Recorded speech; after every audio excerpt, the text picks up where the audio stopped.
Mas, irmãos, a paz do Senhor Jesus Cristo, e quem vos fala é o pastor Hélio Ornelas, pastor da Igreja Metodista Pentecostal, Morro da Carolina, no Jacatirão, Duque de Caxias, na congregação Jardim Santa Marta Belfort Roxo, na congregação Nova Campina do Caxias. Quero trazer mais uma reflexão para abençoar a tua vida, desse dia 12 de outubro. Antes de trazer reflexão, quero apenas deixar uma palavra, né? Na época da pandemia, estava trazendo as reflexões quase diariamente. A pandemia, quando estava no mais forte, né?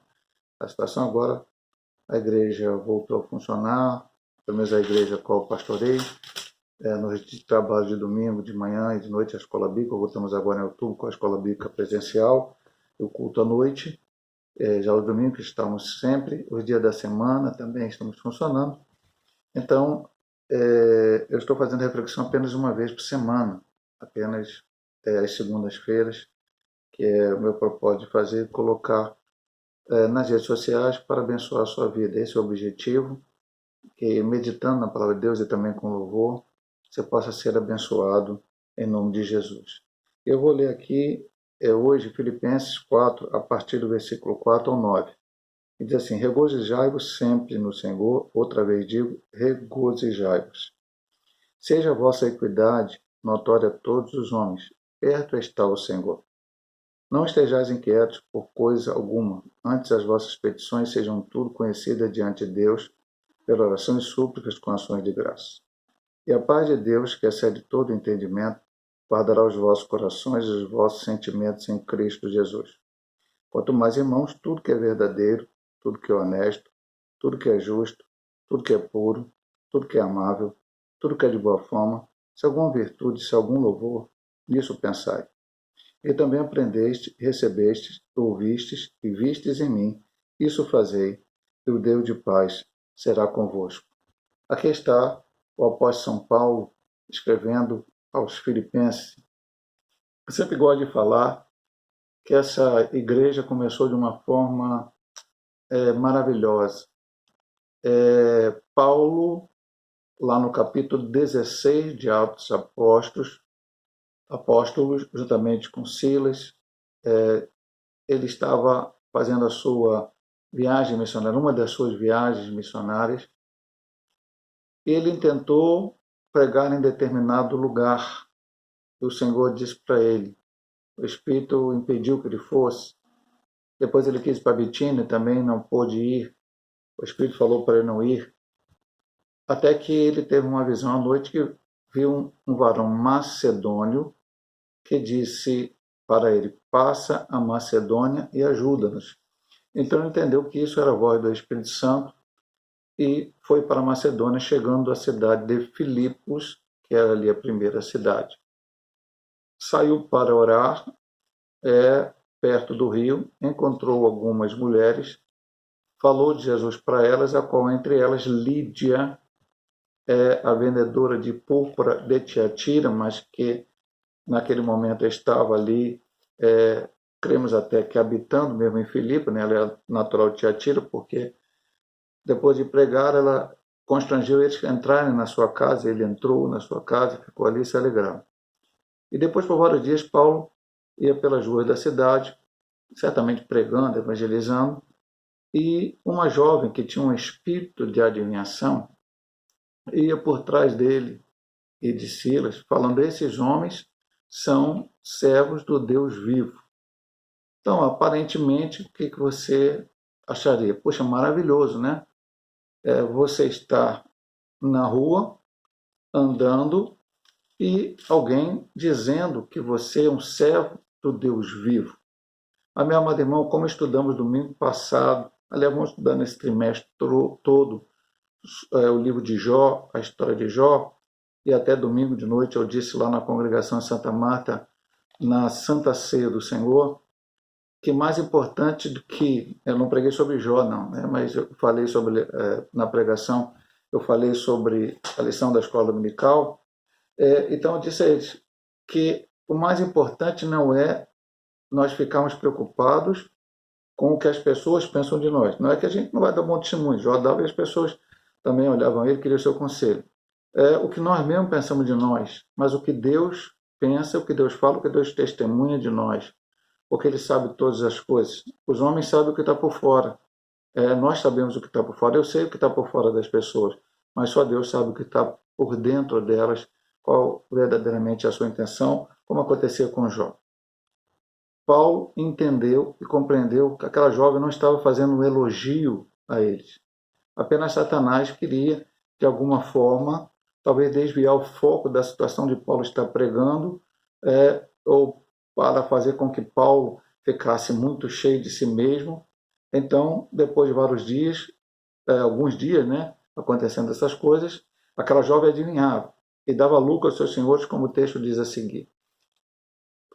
Paulo olha para trás e repreende aquele demônio, olha para aquela jovem, repreende aquele demônio que estava sobre a sua vida. Aquela jovem não somente para de falar que Paulo e Silas eram servos de Deus vivo, como a partir daquele momento ela não consegue mais adivinhar nada, porque a adivinhação que ela fazia não era algo que viesse sobrenaturalmente, uma coisa de Deus, uma coisa, né? Mas era um demônio que estava sobre a vida dela. O demônio sabe todas as coisas, pastor? Não. O único que é onipresente, onisciente, onipotente é Deus. Mas a rede de demônios sabem as coisas que acontecem na vida dos outros e um passa para o outro, né? Aquela coisa toda, a gente já explicou isso algumas vezes na igreja, e acaba os demônios sabendo as coisas que acontecem. Eles sabem o que você fala, eles sabem a tua atitude. Eles só não sabem o que você pensa e o que você fala com o teu coração a Deus. E aí, Paulo e Silas foram presos por causa disso, chamados de ajustadores e tal. E quando eles estavam na prisão, à meia-noite eles cantavam e louvavam a Deus, Deus mandou um terremoto, aquelas portas dos cárceres se abriram, o carcereiro, quando viu que a porta do cárcere estava aberta, entendeu que os presos fugiriam, como seria normal, e então ele tentou se matar, mas Paulo e Silas gritavam lá de dentro para que ele não se matasse, porque ninguém tinha fugido. Ele então entrou lá e perguntou: Senhor, por que farei para ser salvo? E Paulo disse: crê no Senhor Jesus Cristo, será salvo tu e a tua casa.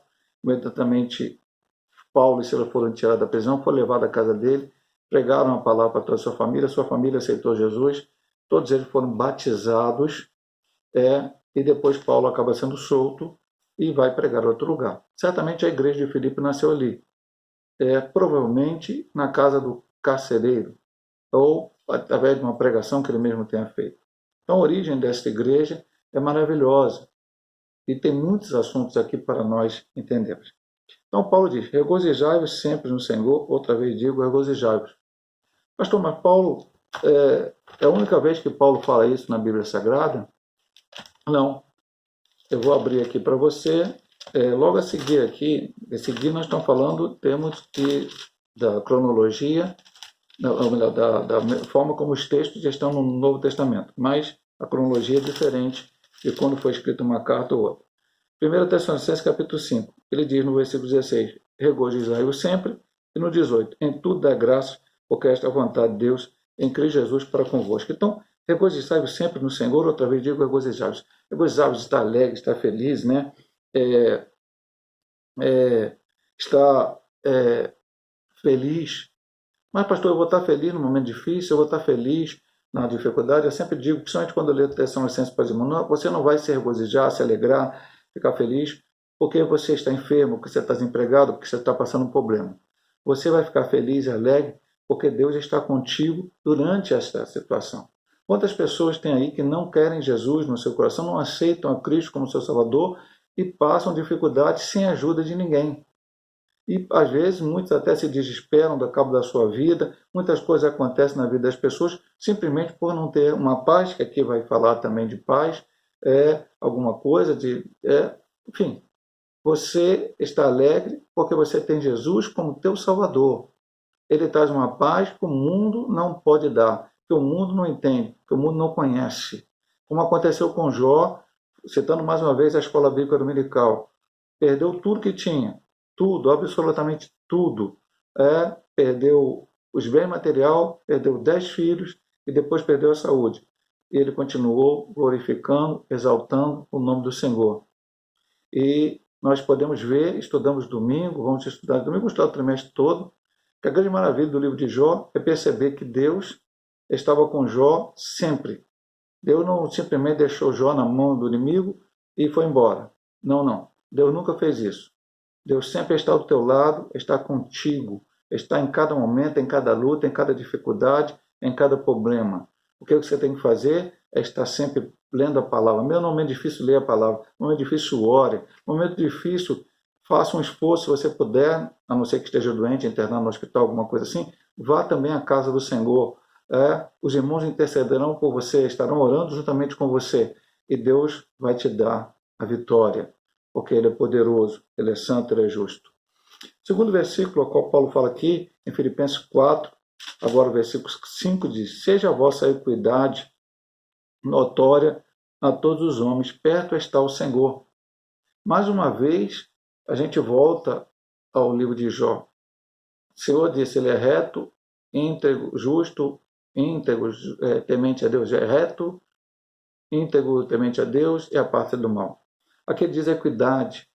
O que é equidade, pastor? Aqui é uma vida equilibrada. Paulo chega a dizer até lá, no fruto do Espírito, em Gálatas, capítulo 5, que nós temos que ter temperança.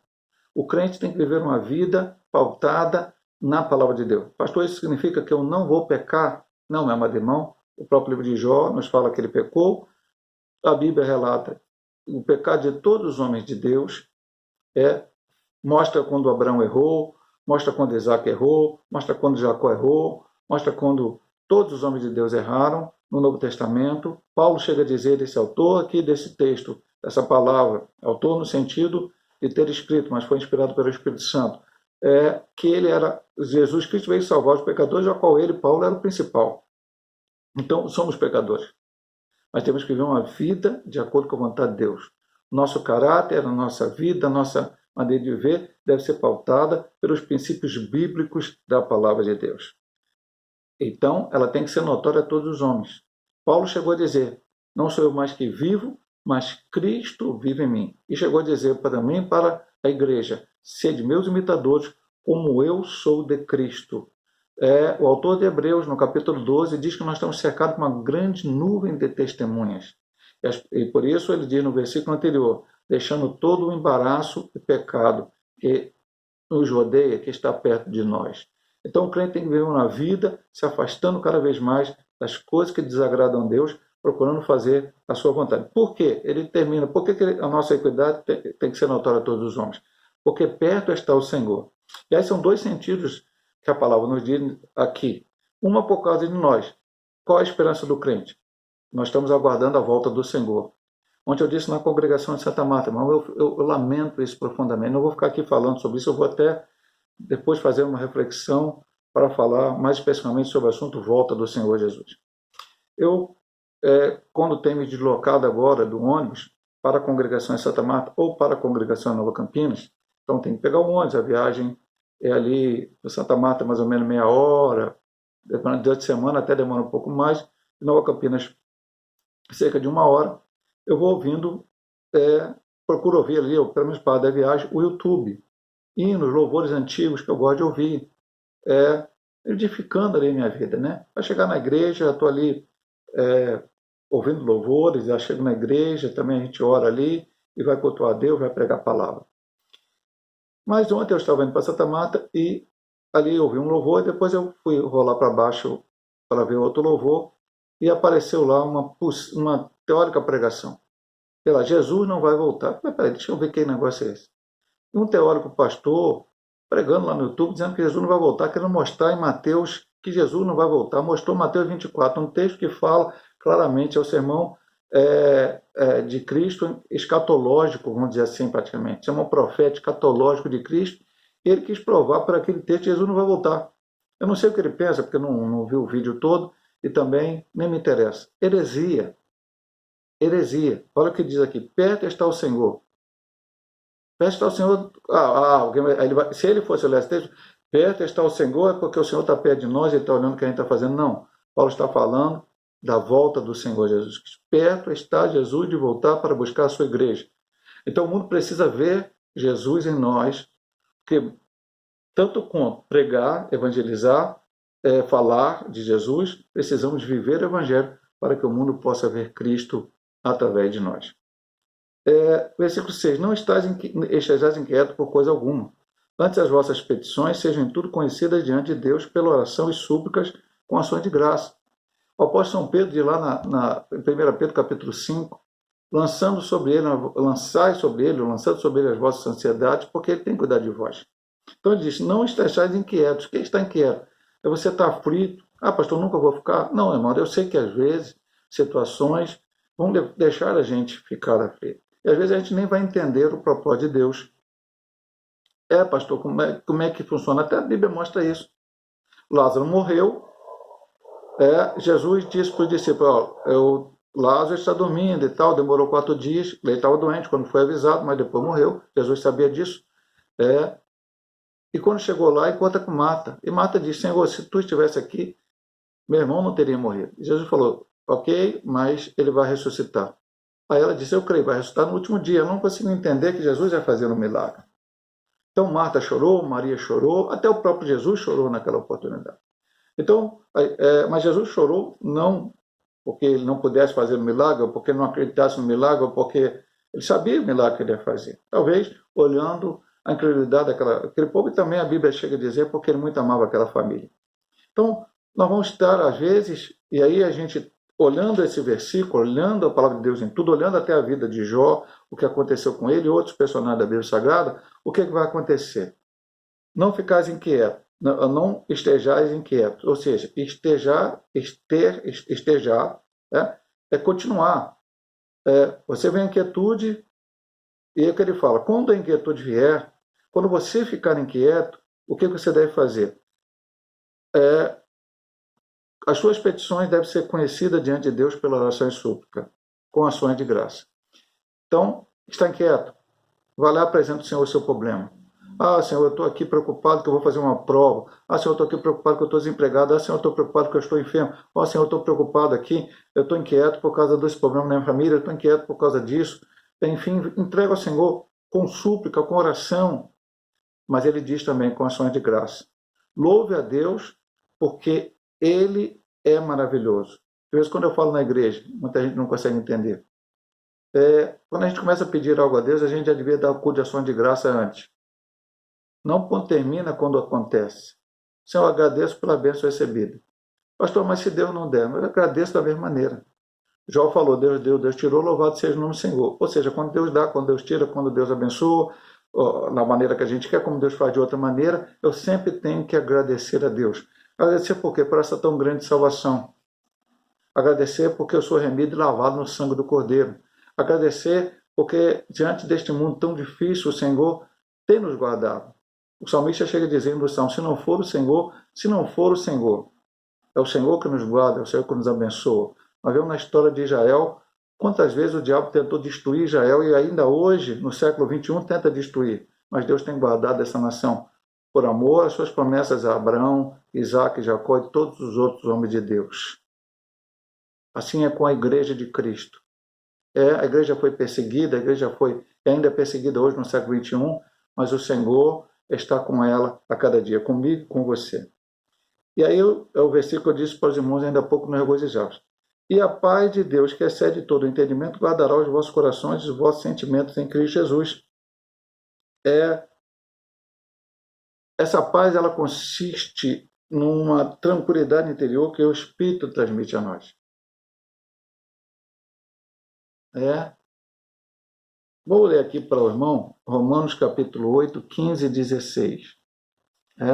Romanos capítulo 8, 15 e 16. É uma reflexão para que você possa ser abençoado, você possa meditar. Vamos ler aqui para os irmãos esses 2 versículos aqui para que as nossas vidas sejam abençoadas também através deles. Versículo 15 diz assim, porque não recebeste o espírito de escravidão para outra vez estar em temor, mas recebeste o espírito de adoção de filhos, pelo qual clamamos Abba Pai ou Papai. O mesmo Espírito testifica com o nosso Espírito que somos filhos de Deus. É por isso que a paz de Deus excede todo entendimento. O Espírito testifica dentro de nós. Você é filho de Deus. E Ele prometeu, eis que estou convosco todos os dias até a consumação dos séculos. Paulo diz, João diz no seu Evangelho, capítulo 1, versículo 12, veio para que eram seus, mas os seus não receberam, mas todos quantos receberam, Deus o poder de serem feitos filhos de Deus, a saber os que creem no seu nome. Somos filhos de Deus. Não somos filhos de Deus porque somos criaturas que estão aqui na terra, somos filhos de Deus porque aceitamos Jesus como o único e eterno Salvador de nossas vidas. Louvado e glorificado seja o nome do Senhor. Quando colocamos diante de Deus as orações, as nossas inquietações, essa paz ficará como guarda a porta de nosso coração e nossa mente para impedir que os cuidados e a angústia perturbem a vida e a esperança em Cristo. Porque, meu amado irmão, até preguei recentemente na igreja sobre Salmo 55, 22, depois eu preguei na sede, depois eu um momento oportuno de pregar também na congregação, e lá eu falei de pessoas que receberam a bênção de Deus, mas que todas elas, para receber a bênção de Deus, tiveram um obstáculo. Porque o inimigo vai colocar na tua mente, você não é digno de receber a bênção de Deus. Você colocou a sua quentação, orou, falou com Deus. Aí o inimigo vai colocar, você não é digno de receber isso, aquilo e tal, você não merece, você é pecador. Mas a paz de Deus vai inundar o nosso coração. A paz de Deus que excede todo o entendimento. Nós não conseguimos, o mundo não consegue entender. Como é que o crente está passando por luta e louva a Deus? Como é que o crente está passando por luta e vai para a igreja? Por que o crente está sempre feliz? Não é a felicidade vinda do mundo. A felicidade do mundo é passageira, é efêmera. Mas a felicidade vinda de Deus é duradoura, permanente, está contigo. E aí ele fala dois versículos muito fortes, que é o versículo 8 e o 9. Quanto ao mais, irmãos, agora veja bem, vai ver uma lista de coisas. Tudo que é verdadeiro, honesto, justo, puro, amável, de boa fama, e se alguma virtude, se algum valor e algum louvor, nisso pensai. Nós podemos pecar contra Deus, segundo a palavra diz, isso aqui não é o 3 tipos de pecado, não. Tudo vai estar englobado nessas 3 coisas. Por palavras, ou seja, o que eu falo, posso falar palavras que firam a santidade de Deus.